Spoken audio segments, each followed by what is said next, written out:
जय श्री राधा कृष्ण भगवान जी की। जय श्रीमद् भागवत महापुराण की। मंदिर श्री बंसी वाले महात्मा यूट्यूब चैनल की ओर से हम आप सभी भक्तों का हार्दिक अभिनंदन करते हैं।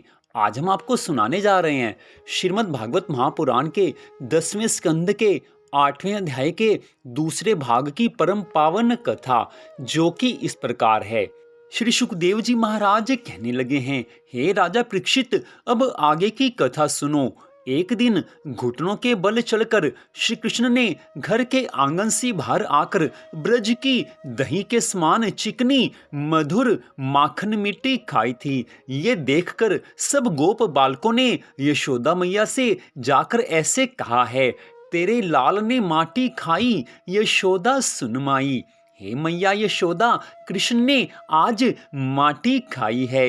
ये सुनकर यशोदा मैया को आज बड़ा गुस्सा आया है और वे बेंत हाथ में लेकर कन्हैया को धमकाने लगी हैं। तो को समझायो कन्हैया, सो बैर, काहे को माटी खाई रे। हे लाला, तेरे को 100 बार समझाया है, फिर भी तूने माटी खाई है। तू क्यों मुझे तंग करता है? किस लिए तू माटी खाता है? आज यशोदा मैया के इन वचनों को सुनकर श्री कृष्ण थर थर कांपने लगे हैं और कहने लगे हैं, हे मैया, मैंने माटी नहीं खाई है। ये सब ग्वाल बाल तो व्यर्थ ही मेरे पीछे पड़े रहते हैं, जो तुझे झूठी बातों से गुस्सा दिलाकर मुझे पिटवाना चाहते हैं। आज भगवान श्री कृष्ण थर थर कांप रहे हैं। ये यशोदा मैया के प्रेम की बात है। यशोदा मैया के प्रेम के बंधन में बंधकर आज भगवान यशोदा मैया से डरकर थर थर कांप रहे हैं। जो भगवान काल के भी महाकाल हैं, काल भी जिनका कुछ नहीं बिगाड़ सकता, आज वही भगवान यशोदा मैया के प्रेम के बंधन में आकर उनसे डर रहे हैं। यशोदा मैया फिर से कहने लगी हैं, हे कन्हैया, तू मुझे अपना मुख खोल कर दिखला तो सही। यदि तूने माटी नहीं खाई है तो तेरी जीभ साफ होगी। यशोदा मैया के इन वचनों को सुनकर आज श्री कृष्ण भगवान सोचने लगे हैं कि अब तो मैया ने साफ साफ पकड़ लिया है, अब तो और डांट खानी पड़ेगी। लेकिन आज भगवान ने ये भी सोचा है कि यही मौका है कि अज्ञान के सागर में डूबी हुई यशोदा मैया को अपने सच्चे स्वरूप का कुछ दर्शन करवाना चाहिए, जिससे कि उन्हें ज्ञान हो सके। ये भाव मन में लाकर आज श्री कृष्ण भगवान ने अपना मुख खोला तो उस समय यशोदा मैया को भगवान के मुख में तीनों लोकों सहित समस्त देवी देवताओं के दर्शन हुए हैं, त्रिलोकी के दर्शन हुए हैं। यशोदा मैया उस समय आश्चर्यचकित हो गई हैं। एक तो वो देख रही हैं कि श्री कृष्ण ने आज माटी खाई है, और दूसरा भाव मन में ये है कि श्री कृष्ण के मुख में ये सारा ब्रह्मांड कैसे दिखाई देता है। ये आज सोच सोच कर यशोदा मैया हैरान हुई जा रही हैं और ऊपर से बाल कृष्ण लाल को डांट रही हैं। श्री कृष्ण फिर से कहते हैं कि मैंने माटी नहीं खाई है। हे मैया, मैंने माटी नहीं खाई है, मैंने तो ब्रज रज खाई है। अब श्री कृष्ण तो ब्रजरज की महिमा का गुणगान कर रहे हैं, लेकिन यशोदा मैया के समझ से ये बाहर है। यशोदा मैया तो साधारण मिट्टी समझती हैं कि जो उनके घर आंगन में मिट्टी है वो साधारण है, लेकिन श्री कृष्ण प्रभु जानते हैं कि ये ब्रजरज साधारण माटी नहीं है। इस माटी से तो मुक्ति मिल सकती है। सच बात है, ब्रज की रज साधारण मिट्टी नहीं है। ब्रज रज से मनुष्य की मुक्ति हो सकती है, और तो क्या, मुक्ति की भी मुक्ति ब्रज रज से हो सकती है। ब्रजरज की महिमा की बड़ी सुंदर छोटी सी कथा आती है। एक बार मुक्ति देवी ने श्री कृष्ण भगवान जी से पूछा है कि हे प्रभु, मुक्ति तो सबको मुक्त कर देती है, लेकिन मेरी मुक्ति कब होगी? अर्थात मैं तो आपकी कृपा से सबको मुक्त कर देती हूँ, लेकिन मेरी अर्थात मुक्ति की मुक्ति कैसे होगी? कभी ये भी तो हमें बताओ, हमारी भी मुक्ति होनी चाहिए। आज भगवान श्री कृष्ण हंसने लगे हैं, मुस्कुराने लगे हैं। मुक्ति कहें गोपाल सो मेरी मुक्ति बताए, ब्रज रज उड़ माथे पड़े मुक्ति मुक्त हो जाए। ब्रज रज की इतनी महिमा है। श्री कृष्ण भगवान ने आज मुक्ति से कहा है कि जब ब्रज की रज उड़कर तेरे माथे पर पड़ेगी उस समय तेरी भी मुक्ति हो जाएगी। अर्थात मुक्ति की मुक्ति जो कर दे वो ब्रज की रज है। आज श्री कृष्ण भगवान यशोदा मैया से बारंबार कह रहे हैं कि मैंने माटी नहीं खाई है, हे मैया मैंने तो ब्रज रज खाई है। आज यशोदा मैया भगवान श्री कृष्ण जी के इन वचनों को सुनकर कुछ समझ नहीं पा रही हैं और भगवान भी यशोदा मैया को पूर्ण ज्ञान नहीं देना चाहते हैं। मुख में सारा ब्रह्मांड दिखाया है लेकिन पूरा ज्ञान नहीं दिया। अगर पूर्ण ज्ञान यशोदा मैया को दे दिया जाता तो भगवान की सुंदर लीलाओं का, भगवान की प्यारी प्यारी लीलाओं का यशोदा मैया और नंद बाबा आनंद नहीं ले सकते थे, क्योंकि ज्ञान हो जाने पर भगवान से वो प्यार नहीं रहता। भगवान के प्रति मान सम्मान, आदर भाव, श्रद्धा भाव बन जाता। लेकिन अब तक तो पुत्र का भाव है। यशोदा मैया और नंद बाबा यही सोचते हैं कि श्री कृष्ण हमारे पुत्र हैं और यही भाव उनके मन में रहना चाहिए। इसलिए भगवान ने यशोदा मैया को पूर्ण ज्ञान नहीं दिया है। पश्चात की कथा का वर्णन करते हुए श्री सुखदेव जी महाराज कहने लगे हैं कि इसके बाद यशोदा मैया ने नंद बाबा से सारी बात कही है, सारी कथा सुनाई है कि किस प्रकार कन्हैया के मुख में उन्होंने समस्त ब्रह्मांडों को देखा है। जब नंद जी ने यह सब जाना तो उत्तर दिया है कि हे यशोदा, गर्ग मुनि ने जो बात कही थी वह सब सत्य हो रही है। फिर तो वृथा ही क्यों उन परब्रह्म परमेश्वर को अपना पुत्र जानकर उनके पीछे हाथ में बैंत लेकर दौड़ती है। आज नंद बाबा ने यशोदा मैया को समझाया है कि गर्ग जी स्पष्ट कह गए थे कि ये तो भगवान के अवतार हैं, लेकिन यशोदा मैया का जो बाल कृष्ण लाल के प्रति प्रेम भाव है, कन्हैया के प्रति जो वात्सल्य का भाव है, वो यशोदा मैया को आज इस बात को मानने ही नहीं दे रहा है कि श्री कृष्ण भगवान हैं। वो तो अब भी श्री कृष्ण को अपना पुत्र समझ रही हैं। भगवान की कृपा जिसके ऊपर हो जाए वो सदा के लिए आनंद पाता है।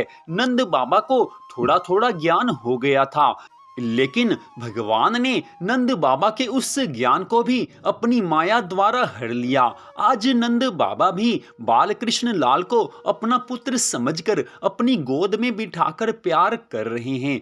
बारंबार श्री कृष्ण का आज मुख चूम रहे हैं। यशोदा मैया और नंद बाबा के मन में इतनी प्रसन्नता है कि उसका कोई वर्णन नहीं कर सकता। आज बाल कृष्ण लाल भी यशोदा मैया और नंद बाबा को प्रसन्न भाव देखकर मन में अति आनंद का अनुभव कर रहे हैं। अगर भक्त प्रसन्न होता है तो भगवान भी प्रसन्न होते हैं। भगवान अपने भक्तों की प्रसन्नता को देखकर बहुत प्रसन्न होते हैं। मनुष्य अगर भगवान को याद करता है तो भगवान भी अपने भक्तों को याद करते हैं। भगवान अपने भक्तों के बिना रह ही नहीं सकते हैं। नंद बाबा और यशोदा मैया ने पूर्व जन्म में तपस्या की थी, उसी तपस्या का फल आज ये मिला है कि सारी सृष्टि के रचयिता भगवान उनके घर आंगन में उनकी ब्रज की रज को खा रहे हैं।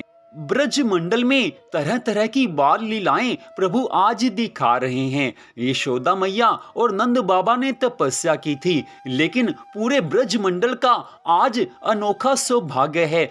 समस्त ब्रजवासियों का बड़ा सौभाग्य है कि बड़े बड़े ऋषि मुनि, बड़े बड़े संत महात्मा हजारों जन्मों तक तपस्या करने पर भी जिन प्रभु की झांकी अपने सपने में भी नहीं प्राप्त कर सकते, अपने स्वप्न में भी जिन प्रभु की झांकी वो प्राप्त नहीं कर सकते, आज वही प्रभु, आज वही सृष्टि के रचयिता श्री कृष्ण भगवान ब्रज मंडल में सब ब्रजवासियों के सामने तरह तरह की सुंदर लीलाओं का दर्शन करवा रहे हैं।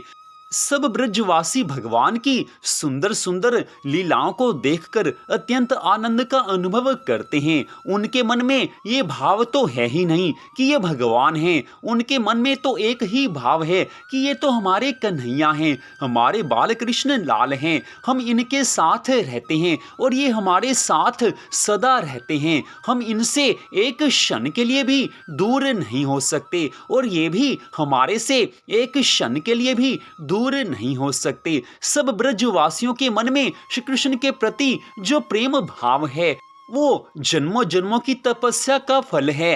एक जन्म में कोई भगवान से इतना प्रेम कर ही नहीं सकता जितना प्रेम ब्रजवासियों ने भगवान से किया था। अगर उन्होंने भगवान माना होता तो वो बात अलग थी, लेकिन इस समय तक जब भगवान अपनी लीलाएं दिखा रहे हैं उस समय तक भगवान को किसी ने भगवान नहीं समझा। वो तो उनको श्री कृष्ण नंद और यशोदा के पुत्र समझते हैं। बाद में सब ब्रजवासियों को ज्ञान होता है, वो बाद की बात है, लेकिन जो अब ब्रजवासियों के मन में सुंदर भाव है वैसा भाव साधारण मनुष्य के मन में नहीं आ सकता। अगर वैसा भाव साधारण मनुष्य के मन में आ जाए तो समझ लेना कि उन पर ठाकुर जी की अनंत कृपा हुई है। प्रतिदिन भगवान श्री कृष्ण सुंदर सुंदर लीलाओं का दर्शन करवाते हैं। यशोदा मैया, नंद बाबा और सब ब्रजवासी अत्यंत प्रसन्नता का अनुभव करते हैं। श्रीमद् भागवत महापुराण के 10वें स्कंद के इस 8वें अध्याय की कथा में भगवान श्री कृष्ण की बड़ी सुंदर बाल लीलाओं का वर्णन दिया गया है। हम आपको इस अध्याय को 3 या 4 भागों में सुनाएंगे, क्योंकि भगवान की बाल लीलाएं ऐसी सुंदर हैं, ऐसी मनोहर हैं कि उन लीलाओं को पूरा जरूर सुनना चाहिए। और यहाँ पर कुछ ऐसी लीलाएं आपको सुनाई जाएंगी, कुछ कथाएं ऐसी बीच में सुनाई जाएंगी जिनका वर्णन श्रीमद् भागवत महापुराण में नहीं आता, लेकिन जो अन्य धर्म ग्रंथों में आती हैं। श्रीमद् भागवत महापुराण की सारी कथा तो आपको सुनाई जा ही रही है, बीच में हम ऐसी लीलाएं आपको सुनाएंगे कि जिनका वर्णन श्रीमद् भागवत महापुराण में नहीं है। बाकी अन्य धर्म ग्रंथों में उनका वर्णन आता है और संत महात्माओं से कुछ ऐसी कथाएं सुनने को मिलती हैं जिनका वर्णन पुराने धर्म ग्रंथों में मिलता था, वो अब ग्रंथ नहीं मिलते, तो वो लीलाएं भी आपको अवश्य सुनाई जाएंगी। तो आप श्रीमद् भागवत महापुराण की इस कथा को सुनते रहें। श्रीमद् भागवत महापुराण की इस कथा को सुनाना भी राधा रानी जी की कृपा से संभव हुआ है। अब तक जो आपने कथा सुनी है उसमें कोई ऐसा प्रसंग श्रीमद् भागवत महापुराण की कथा का नहीं छूटा जो आपको ना सुनाया गया हो।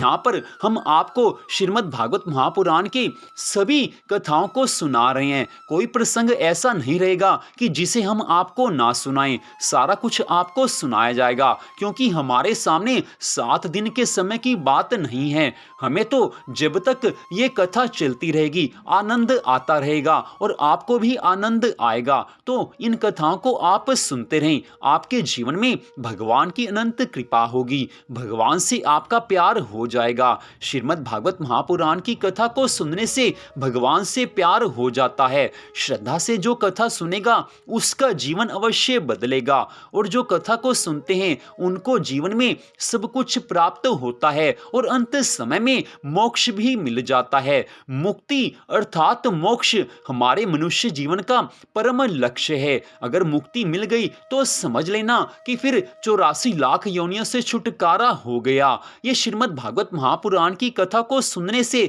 सब कुछ संभव हो जाता है। तो यहीं पर श्रीमद् भागवत महापुराण की आज की इस कथा को हम विश्राम देते हैं। इस कथा को सुनने के लिए आप सबका हार्दिक धन्यवाद।